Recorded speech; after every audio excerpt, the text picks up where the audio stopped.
Hey guys, welcome back to my channel. I know it's been a minute, but I'm back again with this crazy purple highlighted look. So I'm just gonna wow. I'm just gonna start off with this look and explain to you guys what the heck I did. All right, so starting off with this primer, this is the p.louise base in the shade Rudeboy Red, and I'm just gonna put this down obviously as a base for these other colors that I'm going to use. They're kind of the like purple-ish pink range, so I kind of wanted to keep my base the same color. This is the shade Addicted by p.louise. This is purple. I don't know why it's coming off blue on camera, but it is a true purple shade. I'm just going to pop that in my crease and blend it out. I pack it on first and then I blend it out for maximum opacity. And then I'm going to take the James Charles palette and use these 3 corner shades just to blend out this purple. It gave me the purple that I was looking for because I don't have a purple like this, like individually, that I could use that was like in my color range, like what I had in mind. So, you know, sometimes you got to mix up a little colors, but you know, it's all good because I like playing in color and makeup anyway. The eyes and blending is my favorite thing to do. Now it's time to cut the crease using another p.louise base. This is in the shade 2. Just, yeah, cutting my crease, putting that down as a base just to make these eyelid colors pop. Because imagine like just going over your lid with those dry shadows. It would not look the same. So whether you're using a concealer, a base, or a lighter foundation, this step is necessary if you want your eyeshadows to pop. Period. And this is a look of a satisfied me. So now working from the outside in on that base, I'm going to use this blue shade called Affair by p.louise. And I'm just going to tap that into place. And following suit, I'm going to use this teal color. It is in the Zulu palette by Juvia's place. They don't have names, the eyeshadows. So all I can tell you is that, you know, it's teal and give you the name of the palette. I will also link everything down below because I think, you know, you guys deserve to get links to stuff just in case you want to know what I was using. Now I'm going back into the James Charles palette using this dark green color and following suit, starting from outer to inner, making sure these colors are blended together. I will go back in with like some of the same colors that I used previously just to, you know, make sure I don't lose any of the pigment. Because, you know, when you blend, sometimes you blend the color away and you got to go back in. Now I'm going in with this lighter green, and this is going in the center. I want the center of this lid, like the other eye, as you can see, to be really bright. So this is like the base green that I'm going to use. And then over top of it, I'm going to go into the Urban Decay Electric palette and take the shade Freak. And I'm going to use my finger because it came off most pigmented that way. And I'm just going to tap that on. And it really blended all of the shadows that I had together. Like it was the icing. But this shade right here is called Thrash. This lime green, it was like the cherry on top. This is like the most electric green ever in life that I've seen anyway. And this was my favorite part of the look. When I put this on, I realized like this was it. I like this. This is fire. But not yet. So I had to go in with a little liner just to separate my pink crease. Forgot what I was saying. Separate my pink crease from my green lid. So I went in with the Fenty Beauty liner in Hollapeno. And then I'm going to line my lashes with the Kat Von D tattoo liner.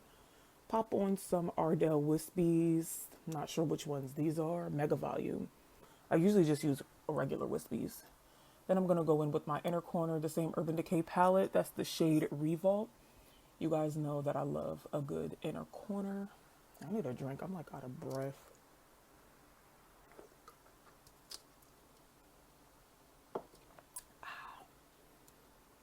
This is like silver on the lids. Like I love this Urban Decay palette.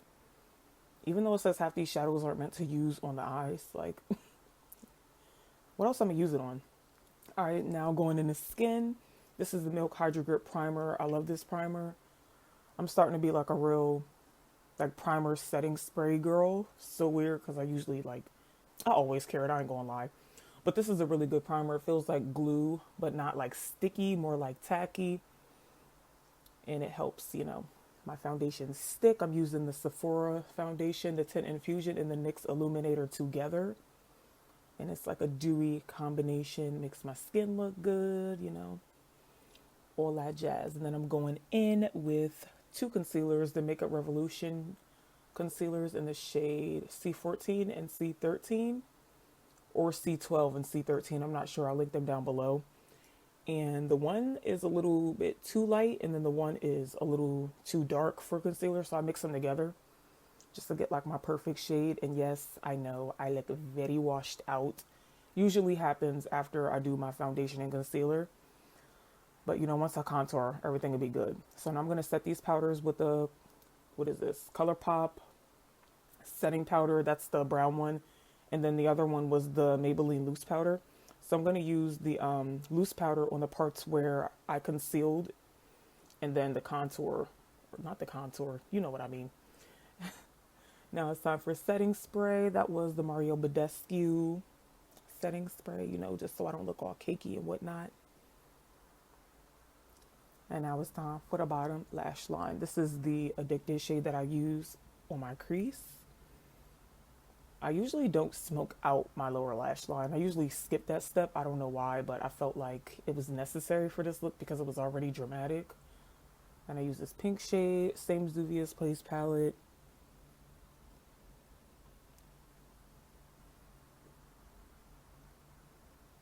And then I put this black closest to my lash line. I'm not sure if I put lower mascara on or not. That would have been pretty dumb if I didn't, because it's looking like I missed that step. Now it's time for contour. This is the Morphe Bronzer. So it says in the shade Showmance. It's two different shades. I guess Show is like the lighter color and Romance is the actual contour color. So I just mix them together. This has been like one of my favorite products. It brings the color back into my face after looking so washed out, because I'm not trying to be looking all flat and shit. Now I'm going in with a blush using the shade Gold in this Morphe palette. And then for highlight, I'm going to go into this Nicole Guerrero palette using the shade Forever Lit. This is what made me like change my whole look. Once I put this on, I realized that I had to put this everywhere. Like I just look like, I don't even know what I look like. Just like, I don't know, I'll figure it out. Some type of lit goddess. But I loved it. And for lips, I used the Matte Vivid liquid lipstick in the shade Wicked Berry. This is a Maybelline product. And then, you know, I had to take my hair out. I don't know, I had to show y'all this because it took me forever. I was getting frustrated. You should have seen me when I was doing this. My hair was wet at the time, and you guys know. All right, so this is the finished look. This is what I was talking about. I put that highlight everywhere. Yeah, so thank you guys for watching. I appreciate you. I'll be back with more content, and yeah.